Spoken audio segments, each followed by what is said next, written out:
Ya, buenas tardes. Tenemos aquí a dos invitados que trabajan para el mercado americano principalmente, como son Aneke y Fernando Dañino. Buenas tardes, bienvenidos a las jornadas de cómic de Valencia. Y vamos a ver una pequeña trayectoria por vuestra carrera. Comenzamos por Aneke. ¿Estudiaste Bellas Artes? No, ninguno de los dos. No. Comunicación audiovisual. No sé si se me oye. Bueno, si ¿Se oye? Estudié comunicación audiovisual en la Complu en Madrid. Y luego hice también en la Escuela Superior de Dibujo, la SDIP, que se llama. Hice también un grado de... Bueno, era un completo, como lo suelo llamar yo. Como de todo. Tenía animación, ilustración, cómic, 3D... Bueno, anatomía, un poco de todo, básicamente. ¿Y cómo entraste a trabajar para el mercado americano? ¿Presentaste algunas pruebas? Pues sí, conocí a Fernando Alpuente hace ya como 10 añitos o por ahí. Y Representante de artistas. Representante de artistas, español. Sí, Eduardo Alpuente, ¿no? Ya digo, Entintador de... Hoy día los hombres bailan. Estuvo de entintador de Óscar Jiménez al principio. ¿verdad? Sí, es verdad que Con me Flash. Yo Es tengo un verdad. cómic suyo y me di cuenta después y dije, coño, sí. Y pues nada, le conocí y yo en verdad no tenía tampoco... no sabía muy bien hacia dónde tirar, siempre me había gustado el cómic desde luego, pero pensaba que era como una salida muy difícil, un camino bastante tortuoso que escoger, porque es verdad que es bastante complicado. Ya solo el tema de idear una página y mantener, ¿no? La continuidad de la cara de un personaje me parecía... La narración. Exacto. Pero bueno, luego, pero claro, uno tampoco puede evitar también hacerle un poco lo que le gusta y hacer ciertas pruebas que tenía yo un poco a mi estilo y tal. Se las presenté al Puente y fue una suerte de estar un poco en el momento adecuado, en el lugar adecuado. Hice 3 pruebas de Dumpsters para Dynamite, que era una editorial, bueno, pues estadounidense mediana, no sé cómo decirte, que para empezar, para la gente que empieza, si no tiene una trayectoria definida, exacto, pues está bastante bien, porque yo tuve la suerte de empezar trabajando, porque yo nunca había hecho ni fanzines, ni editado ni en España ni fuera. Había trabajado en algunas publicaciones inglesas para ciertos libros de rol y... Como ilustradora. Sí, ilustraciones, pero vamos, que en aquellas me pagaban, creo que eran 20 libras la ilustración, o sea, imaginaos el tema. Y bueno, hice un poquito de todo, pero así fue. O sea, empezar las 3 pruebas de rigor de las páginas que me pidieron, les gustó el estilo que les mandé y tal, y empecé a trabajar directamente en esta serie, que es bastante raro porque empezar en una serie que era regular, o sea, yo ahora lo pienso y digo... Pero empezaste tú, ¿no? La hiciste toda la serie, los números y algunas portadas también. Exacto, esta portada, por ejemplo, sí. Pero se nota que es como es el primer trabajo que he hecho en mi vida en cómics, o sea que se valora. Que lo valoráis también, ¿vale? Después ya seguiste con lo de Steampunk, Battlestar, Galáctica. Luego ya vinieron más títulos diferentes con Dynamite, porque ahí tenía también un poco de exclusiva con ellos. A ver, en aquellos momentos cuando empiezas a dibujar, bueno, cuando empecé yo en mi caso, no te pagan, pues muy allá obviamente, no tienes el nivel que un profesional ya al uso, ¿no?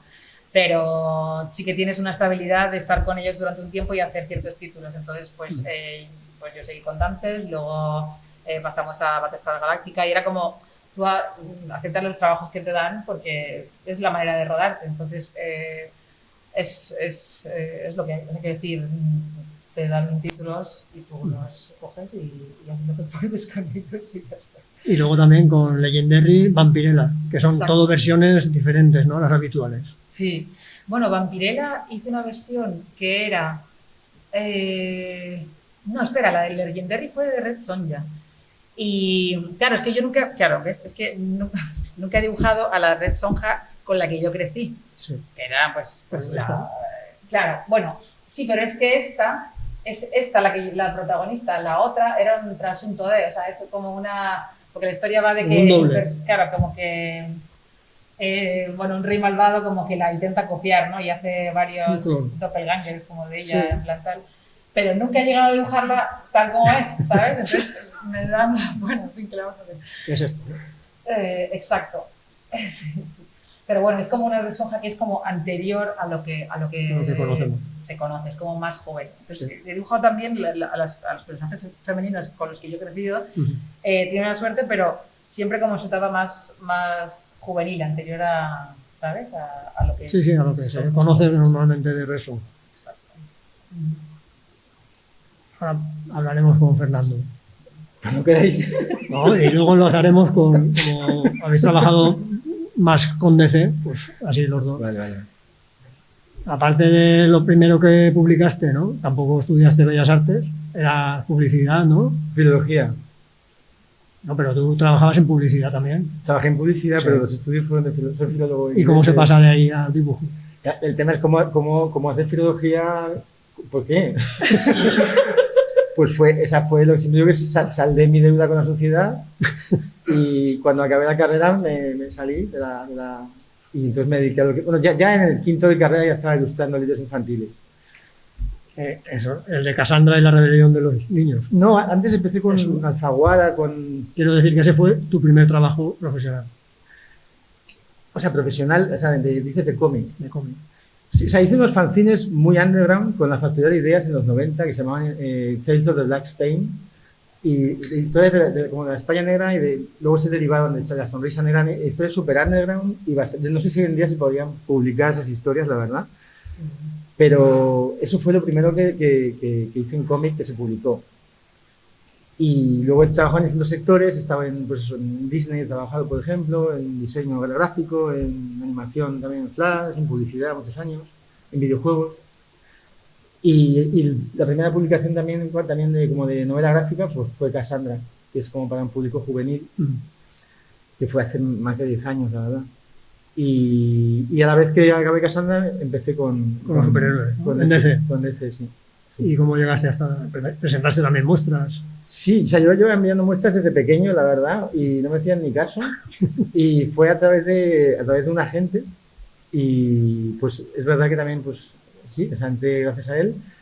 Y pues digamos que fue una época en la que no sé si es que el entonces presidente de DC como que estaba muy generoso con los contratos en exclusiva, pero entré directamente con un contrato en exclusiva y lo fui renovando. Todos los dibujantes que había, mayoría eran españoles. Pérez, ¿no? Tú... Los que estábamos con ese agente, con sí. DC, claro. Sí. Y esa época, pues sí que de una manera de empezar, que era bastante... A ver, estaba genial porque cuando empiezas lo que dice ella, ¿no? Que necesitas estabilidad porque empiezas que no tienes... O sea, eres no amateur, pero bueno, no tienes la experiencia de un dibujante ya consagrado.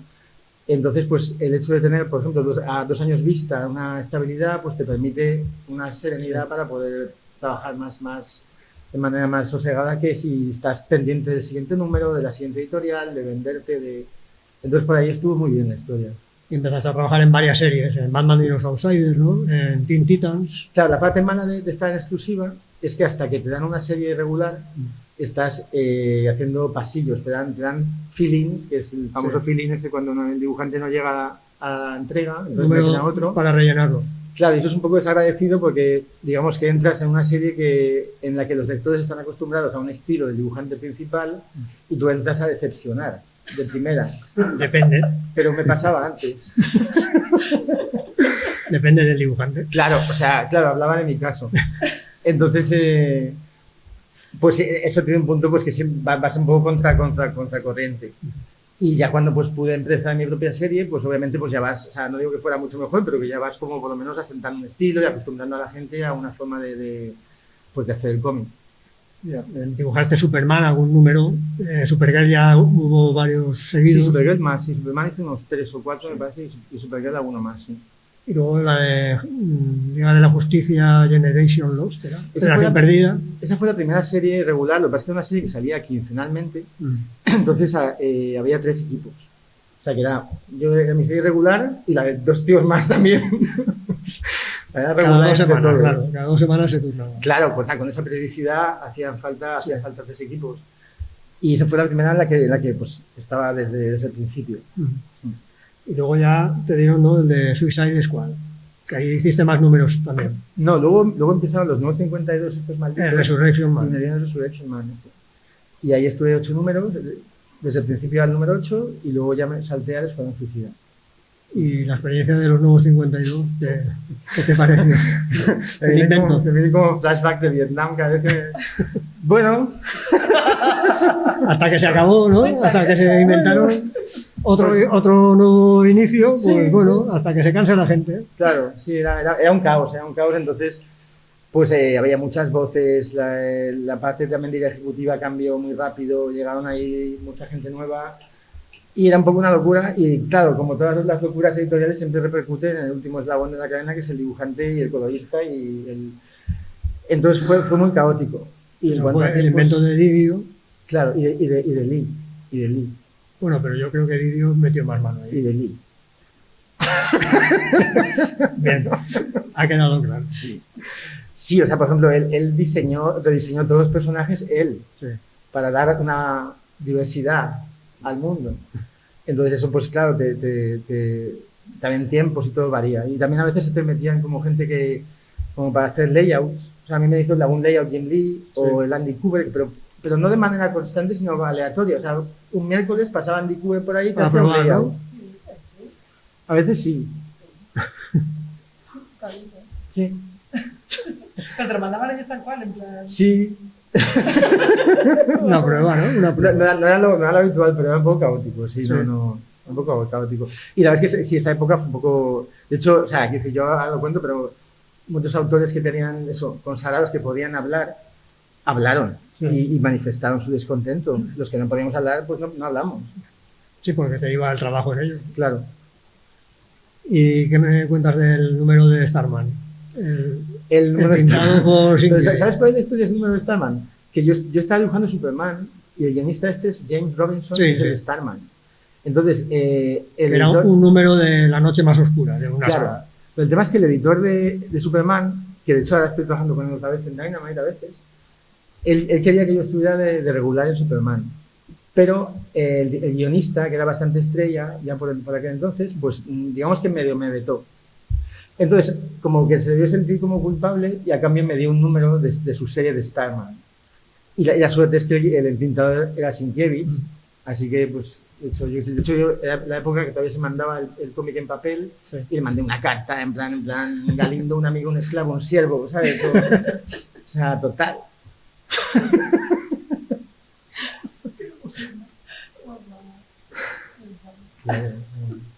Ese es el de Starman.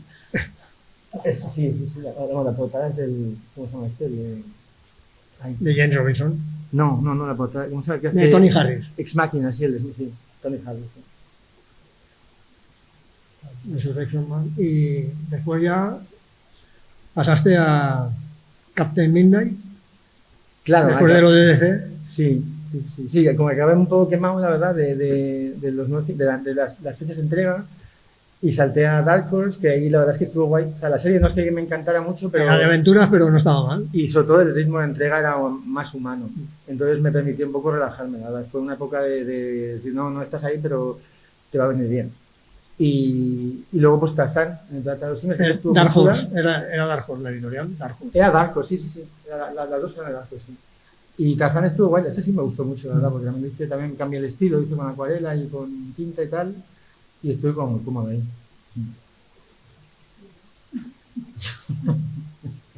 Y a partir de ahí trabajaste. Bueno, lo de Smartgate es propio tuyo.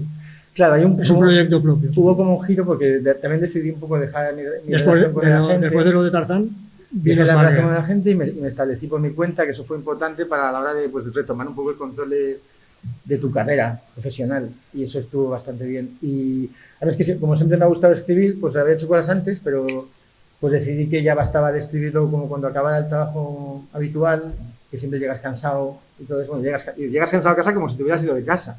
O sea, llegas cansado porque estás al día, al final del día. Y entonces pues decidí pararlo todo y dedicarme a hacer mi propio proyecto.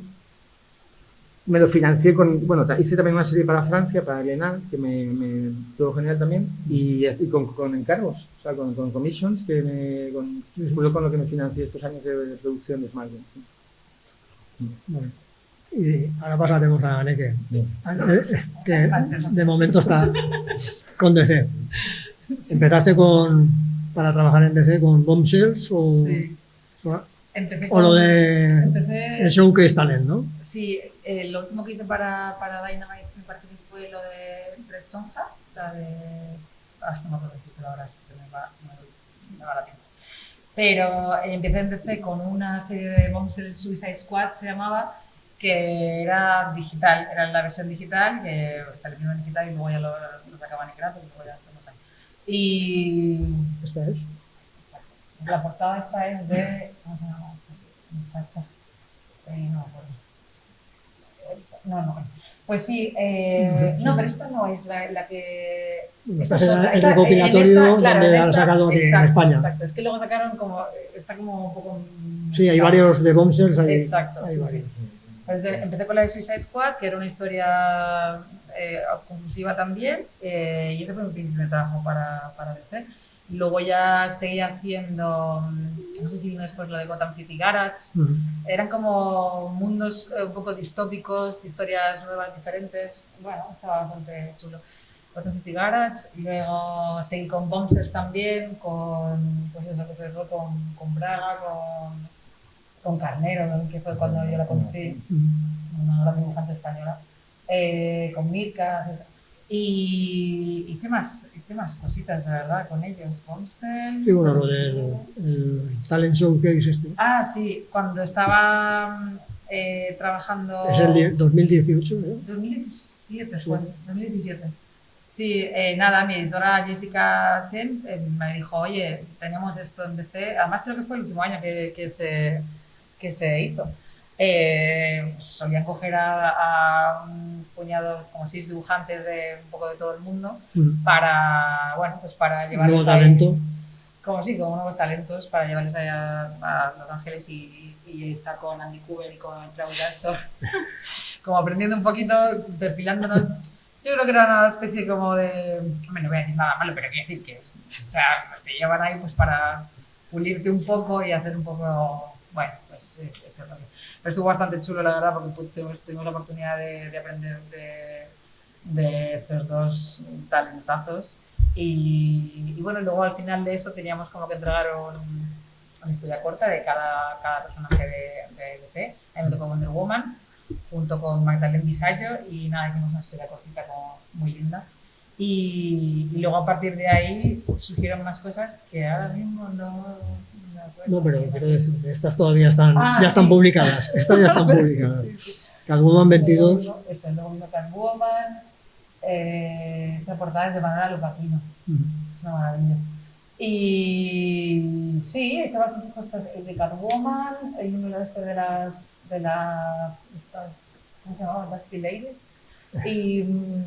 Y hice también otro numerito con Catwoman, pero era de otra historia, no me acuerdo qué era. Perdonad, es que estoy desastrosa ahí para la memoria. Pero bueno, y luego ¿qué he hecho después? Lo de Future State, ¿no? Lo de Future State, eso. Esto fue el año...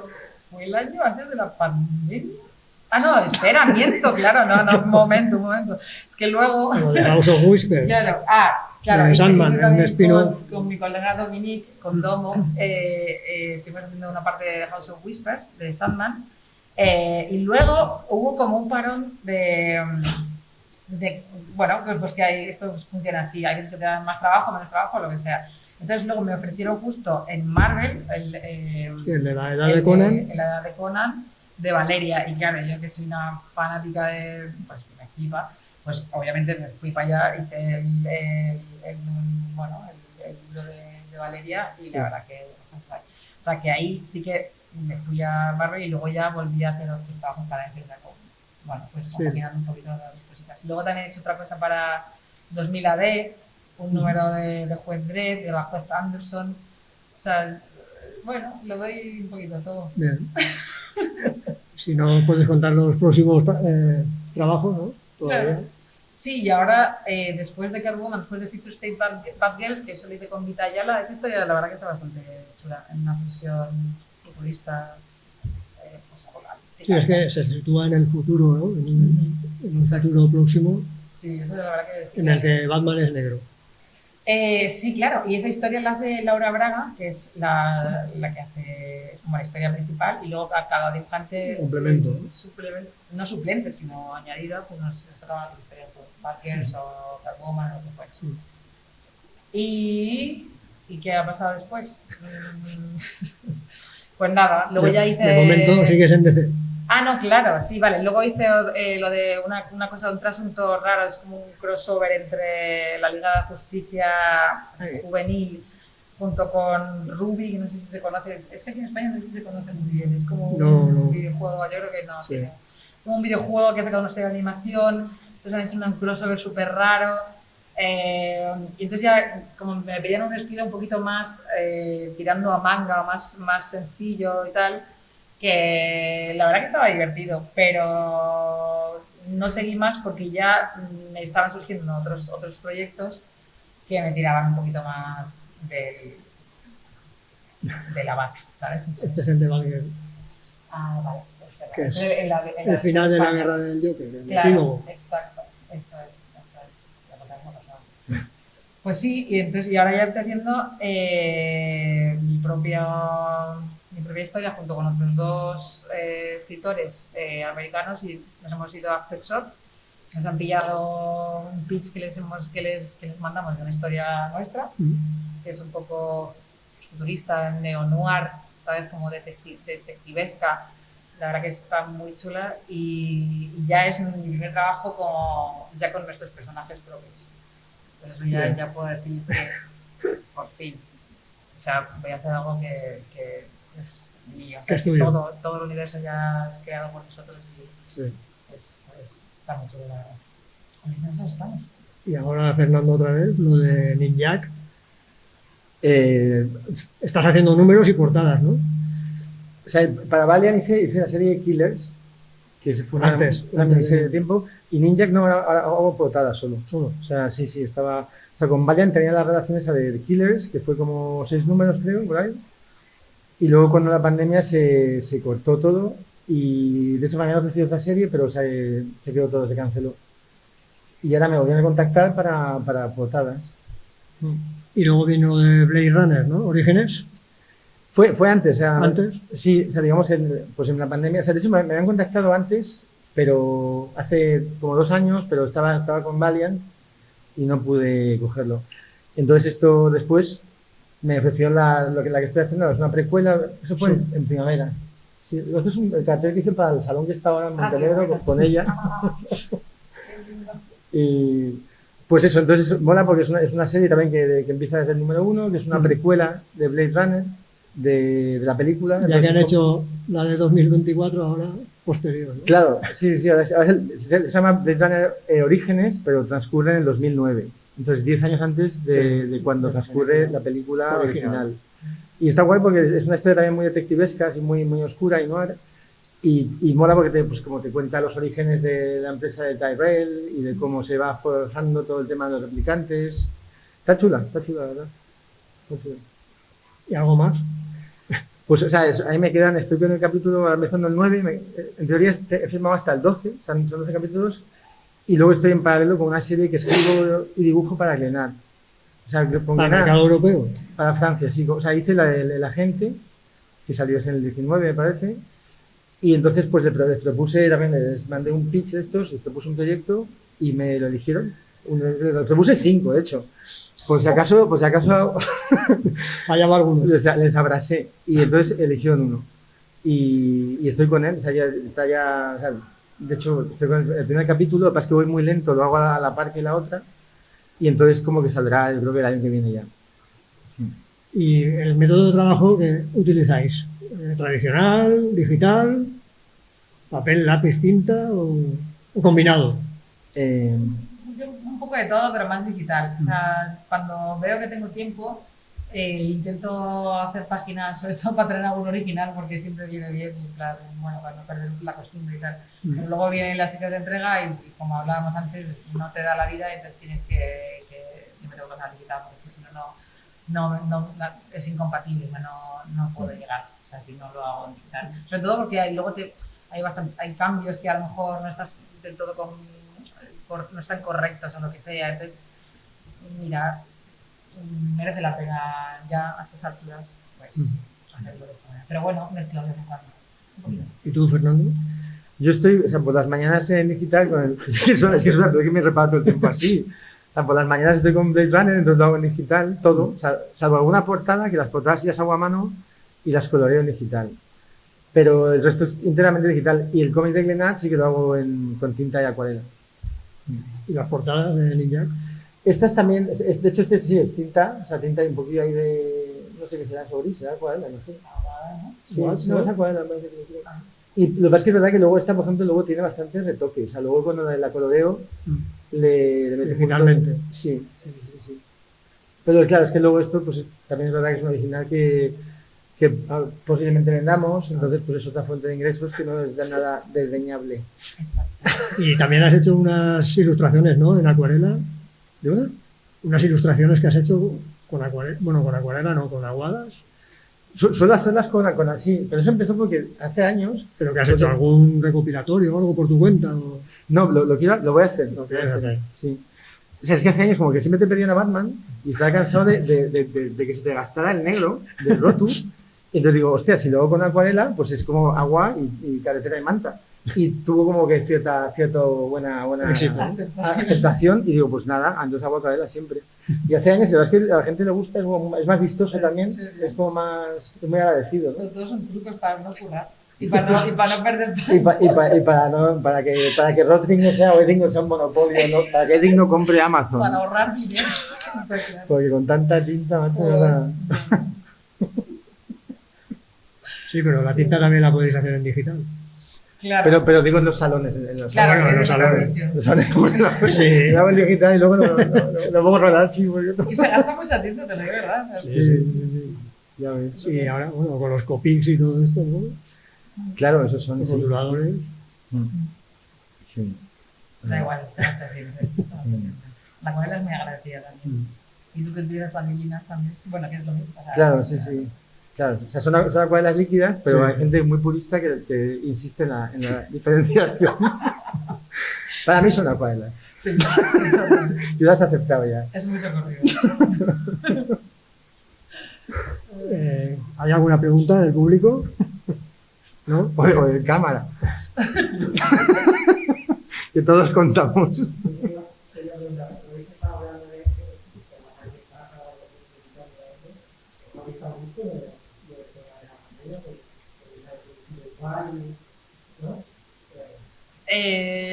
A ver, la verdad que no mucho, porque es que es lo mismo que hacíamos antes. O sea, a mí no me ha cambiado la vida más que a la hora del ocio de salir. O sea, tú date cuenta que nosotros estamos, bueno, en mi caso, es que estamos horas y horas metidos en casa y somos gente que nos gusta. O sea, adscribirnos a ese entorno de soledad y de intimismo, ¿no? Si no, no estaríamos trabajando en esto, estaríamos trabajando en otra cosa.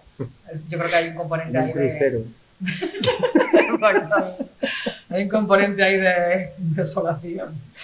Pero no, por eso, entonces, claro, para nosotros era como, ole, ahora todo el mundo, no, ole no, quiero decir, qué mal, pero que todo el mundo va a saber un poco en cómo vivimos nuestro día a día, ¿no? Pero es verdad que lo que sí que he notado es que a la hora del ocio, que es como nuestra vía de escape un poco, cuando terminamos nuestros proyectos, claro, ¿qué haces? Pues salir, ver a los amigos, necesitas, pues eso, tus salidas, ¿no? Entonces ahí sí que se notaba a la hora de desprenderte un poco de lo que viene siendo tu día a día.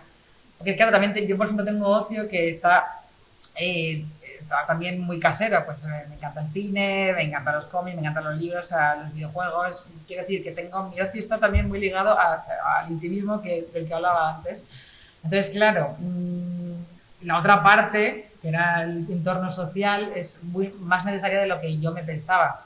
Y eso yo sí que lo he notado. Sobre todo ahora ya este año, que ya estamos como volviendo un poquito, los últimos meses después de la vacuna y todo esto, a la normalidad un poco.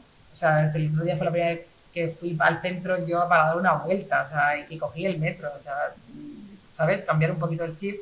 Y ahora sí que he notado un poco ese retorno que cuesta un poco, las relaciones interpersonales, como que igual hay que volver a tejer lazos ahí, porque hay cosas que bueno, esto no nos ha tocado a todos, obviamente, ha sido un drama bastante fuerte.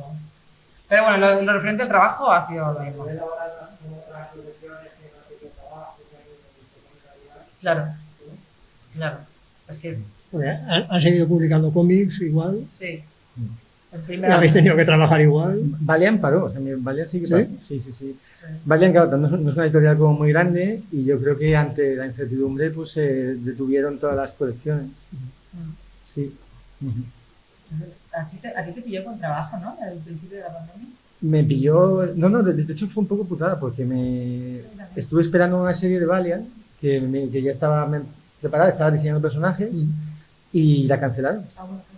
Entonces, por suerte tenía un par de trabajos también para un tema de cine que a mí me habían encargado y entró los de Titan con Blade Runner y pues justo a tiempo, la verdad. No. Y me pasa igual, o sea, también no tengo perro, así que podía salir de casa. Qué fuerte, era de los que tenían perros, Claro. El elegido, ¿sabes? Ya le tenía de antes, ¿eh? No te aprovechaste, ¿no? En plan, como gentuza, que Sí. Perdón, es que había gente que se pilló perros para sacarlos. Ya yo tenía antes. Sí. Lo pedían por Amazon o algo. No, hombre, pues sí. Sí. Sería una protectora y a adoptarlos y luego los dejaban tirados. Gentuza. En fin.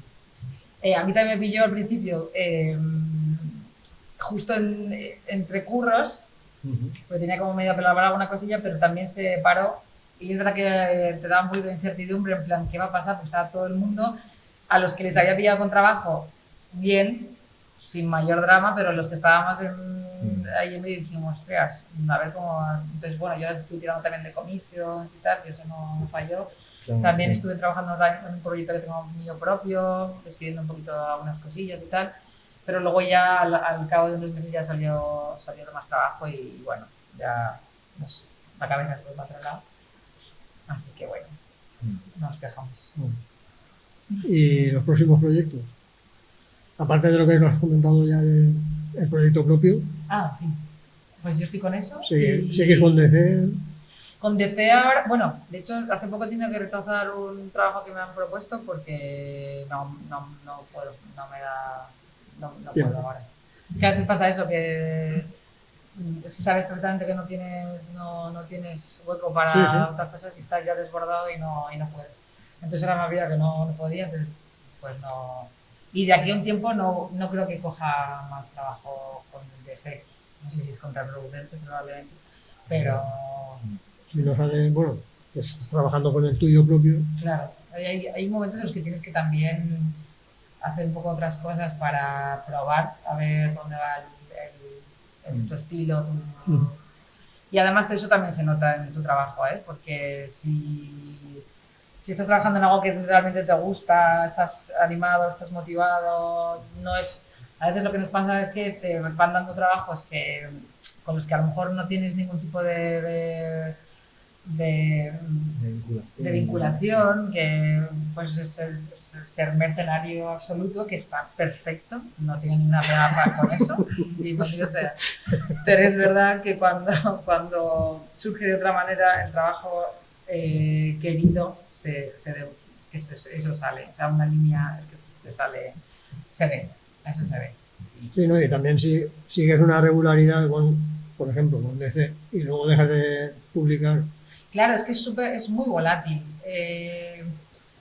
Trabajar para el mercado americano es bastante es jorobado a la hora de porque está la mentalidad de una vez que ya he trabajado voy a trabajar para DC, ya es como ya está hecho. No está hecho. O sea, sí, te tienes que seguir el tiempo trabajando. Pasa, igual estás un par de años con unos números para ti solo, perfecto, con tu historia, estupendo, pero luego el tiempo pasa y tienes que seguir haciendo cosas. Entonces ya vas viendo cómo funciona el mundillo, con quién cuentas, hay miles de artistas maravillosos en el mundo, ¿sabes? O sea, es normal que, bueno, cada uno tiene que buscar también su huequito.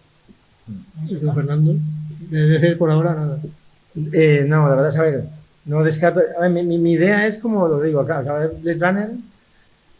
Creo que no creo que continúe mucho, la verdad, pero mi idea es enfocarme en Winter Queen, en mi proyecto, y la idea es como a partir de ahora trabajar en lo que escriba. Me gustaría, o sea, a lo mejor todo que hago algo por encargo, pero mi idea es esa. Mi idea es poder dedicarme a lo que yo escriba exclusivamente. También proyectos propios. Entonces tendré que, pues eso, desarrollar otras estrategias o picar en diferentes editoriales, diferentes mercados, o proponer muchas ideas, claro. Pero, o autopublicarme, no lo descarto tampoco. Sí, porque también, bueno, el de Smartgate lo publicó aquí Panini. Es que Smartgate fue sí. O sea, fue en Francia, ¿no? Era para Francia. Claro, yo lo hice casi, lo hice solo. Sí. Lo publiqué en Francia primero y luego se lo vendía para salieron 2 volúmenes, sí, que aquí los reunieron en uno solo. Y ahora sale en Estados Unidos y en Inglaterra con Titan. Entonces, pues bueno. ¿Te has añadido ahí más páginas o algo? No, la edición de Titan ahora va a ser la misma que la segunda de Panini, la edición ampliada. Sí. O sea, como que, bueno, se agotó la edición, entonces la segunda reedición, sí, pues sí, decidí añadir, porque pensé que el final estaba demasiado condensado y decidí meter como 8 páginas para darle un poco más. No cambia nada la historia, pero. Sí, para cerrarla mejor, ¿no? Darle un poco más aire a la conclusión, que creo que estaba un poquito condensada además. Entonces, sí, pues. Ese es el añadido que hice, la verdad. Y esa va a ser la edición que se tome como referencia para la de Titan. Y si no, pues un crowdfunding que ahora está de moda. No descarto absolutamente nada para poder estar. De hecho, tengo bastantes ideas, bastantes líneas y quiero. O sea, están a medio desarrollar, pero tengo que acabar de aquí a primavera. Sí. Y mientras esté con Winter Queen, intentaré cerrar varios proyectos si todo sale bien. Pero también, o sea, como. Sí. Esto es un poco nadar y guardar la ropa. Si sale un número por ahí o lo que sea, pues guay, bienvenido sea, o un proyecto interesante, pero mi meta es esa, la verdad. Y lo que tú has comentado, ¿no? Que el proyecto este es para una editorial, ¿no? Pero para hacer shock, sí. Bueno, nosotros mandamos ¿Es la que crearon varios guionistas o esas? No, Aftershock está Mike Marks, que estuvo trabajando antes. Mike Marks fue el editor de Batman con Snyder y Capullo, entonces hizo muy así y no la montó él, pero él como fue. Es que hace años hubo una editorial que la crearon varios guionistas. No sé si estaba Scott Lobdell ahí, que tenía como un punto de mira el sello. O sea, TKO, no, esa es más nueva, ¿no? No, esta es de, ya te digo, para 10 o 15 años. Esta ya es, y ya no sé si han continuado o qué, pero lo que tú dices es otra. Bueno, esta, la verdad que estaban bastante contentos, les gustó bastante el pitch que les mandamos. Se han jodado un poco con el nombre, porque teníamos un nombre que nos gustaba, pero no lo podíamos poner y de sensibilidades del público, en fin. Y ahora pues, estamos terminando de dirimir el nombre el nuevo nombre que le vamos a poner. Pero bueno, ya saldrá. Lo que pasa es que, claro, creo que sale como para diciembre del nuevo año. Ya pues, lo publicitaré cuando me dejen, pero de momento no. ¿Pero es una serie? Sí, es una serie, es un libro que va a salir en varios números. En varios números, 4 números. Y luego ya paperback. Está todo creo, está todo ya. No, que está todo ya dirigido. Primero te sacan un arco de 5 o 6 números y. Sí, pero esta es una historia autoconclusiva, o sea, no va a ser un going, es como la historia que queríamos contar. Se pueden hacer más historias. Claro, bueno, yo sí, ya la gente a partir de ahí, claro. Sí. Bueno, y también estoy haciendo a la vez otra historia que es totalmente un poco bizarro, que estoy haciendo una historia de Carmen, de la ópera de Carmen de Bizet, con los layouts de Craig Russell, que me mandan los layouts de las páginas, sí. y nada, yo la termino con el color y todo. Es bastante jorobado porque estoy mezclando los dos proyectos a la vez, y además con color, que yo siempre he sido tinta, o sea, blanco y negro, sí. O sea que ahora estoy bastante. ¿Solamente color? No, hago la tinta, los acabados, ¿no? Claro, acabados, tinta, pero los acabados que son prácticamente dibujarlo. Sí, son bonitos, pero tampoco te que desde cuando lo acaba él bien. Por eso te lo decía, porque Craig Russell tiene un estilo muy definido. Claro. Sí. Y eso, y estoy también. O sea que Mucho curro, mucho curro. Eso es bueno, ¿no? Sí, sí. Sí, es que antes estaba comentando cuando ha estado Rafa Fonteliz que él, claro, él no va a tapar la obra con su tinta, él le dará su toque, dijéramos, pero como, claro, la gente dice, ¿qué quiere ver a Carlos Pacheco? Claro, no vas a ponerte tú a dibujar como Rafa Fonteliz, sino que tendrás que respetar el trabajo del autor, del dibujante. Sí. En tu caso no, tienes que respetarlo No, en mi caso sí que perfectamente. respeto, no, o sea, no porque es un buen bigote, o sea, que es que Sí. él es como, son thumbnails prácticamente, o sea, son Bocetos. layouts muy, claro, en plan, hay 4 viñetas, 5 viñetas, 6, te cuenta la situación, yo intento seguirle lo máximo posible Ujú. y luego pues lo que sale, pero intento respetar un poco la idea que él tiene de la composición de Sí. página, que es probablemente muy distinta a la que yo haría, pero bueno, yo juego un poco con eso. Y bueno, es otro tipo, es otra cosa totalmente distinta, Muy bien. pero bueno, es divertido, la verdad. Y tú, Fernando, tú te entintas tú solo y lo dibujas, tintas. Sí, aparte en digital es que casi el entintado es un tipo de dibujo. Entonces yo hago un boceto muy acabado y de repente depende de cómo me ha salido, a veces hasta lo uso como dibujo, ¿eh? A veces Directamente, sí, ¿no? si sale bien a la primera, sí. Ujú. Pero sí, o sea, hago un boceto acabado, lo pones en una capa así como más transparente o en otro color y dibujas barra en tintas directamente encima. Como también tienes, digo esto en digital, como tienes también Sí, sí. puedes corregir. Que puedes corregirlo. No tienes que ir con el guillet rascando Claro. la tinta Sí. como antes, ¿no? Claro, eso es. Pero lo otro que hago en papel, pues sí, es como acuarela y tinta, y ahí pues me intento ser fiel a mí, al que hace el lápiz. Pero a veces también mola también darle rollos diferentes, yo qué sé. Sí. Mm, Más que la historia te pide un poco Claro, sí. un estilo diferente. Sí. No se nota. Y tú te has adaptado bien al de Craig Russell. Bueno, ya veremos. Más o menos, sí. Se reconocerá. Algunas cosas sí, creo que sí que me reconocerá, sí, sí. Pero esto es algo totalmente, no, o sea, es para la ópera de Arizona, o sea, que es algo totalmente Sí, sí. fuera de... De hecho, no creo que sea jamás ni aquí ni nada, es algo totalmente...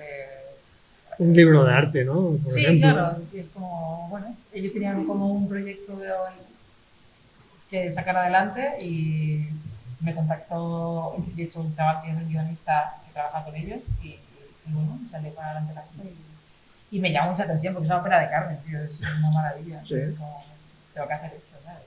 Pero claro, se me junta, como siempre pasa en la vida, se te junta todo a la vez y tienes que hacerlo dos a la vez. Eso es lo que hay, pero bueno. Bastante trabajo. Sí, sí. Pues si no hay ninguna pregunta más, vamos a finalizar la charla. Un aplauso para Aneke y Fernando Dañino y para vosotros. Y para vosotros, gracias. Muchas gracias. Como tienen que